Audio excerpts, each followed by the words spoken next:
Hello friend, आत्ता मी बनवणार आहे बघा मटर घालून मस्तपैकी मॅगी बनवणार आहे। त्याच्यासाठी बघा मी एक पॅकेट ही ते मॅगी घेतले, मसाला मॅगी। आणखीन आपली छानपैकी कढई, आता मी तेल टाकले 1 चमचा आणि कढई तापायला ठेवली। तर त्याच्यात मी पहिल्यांदा आपलं तेल चांगलं तापलेलं आहे, तर आता मी त्याच्यात पहिलं राई टाकते। थोडीशी राई मी टाकले त्याच्यामध्ये आणि राई आपली छान तडतडलेली आहे। त्याच्यानंतर मी याच्यामध्ये बघा बारीक टॅमॅटो कापून घेतलाय आणि मटरच्या शेंगा आता मार्केटमध्ये यायला चालू झाल्या आहेत। थंडीच्या दिवसातूनच त्या येतात। नोव्हेंबर, डिसेंबर, जानेवारी 3 महिन्या मटरच्या शेंगा आपल्या इथे अवेलेबल असतात।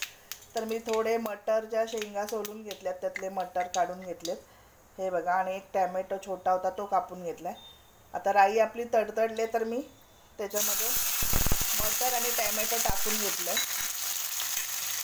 त्याच्यानंतर छानपैकी याला मिक्स करून घ्यायचं आहे राईमध्ये, मटर आणि टॅमॅटोला।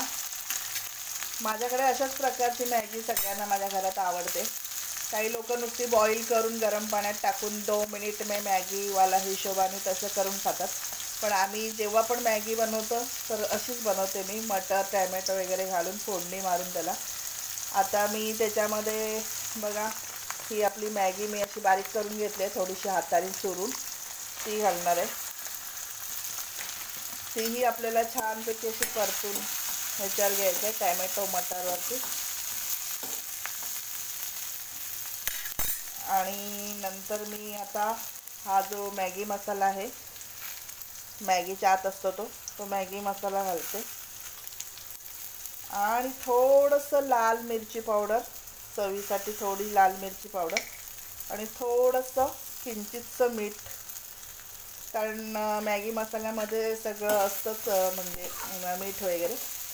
पण आपण एक्स्ट्रा याच्यामध्ये थोडा टॅमॅटो आणि मटर ॲड केल्यामुळे मी थोडंसं मीठही टाकलं आहे, अळणी व्हायला नको म्हणून।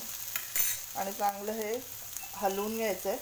वरून थोडीशी कोथिंबीर घालते मी आणि 1 ग्लास पाणी घालते बघा। आणि ह्याला परत छान असं मिक्स करून घ्यायचं आणि 5-7 मिनटं ह्याला मस्तपैकी झाकण मारून बॉईल व्हायला द्यायचं आहे। आणि मग आपली मॅगी रेडी झाली की वरून परत कोथिंबीर घालून सर्व करायची। छान गरमागरम मस्तपैकी मटरवाली मॅगी रेडी।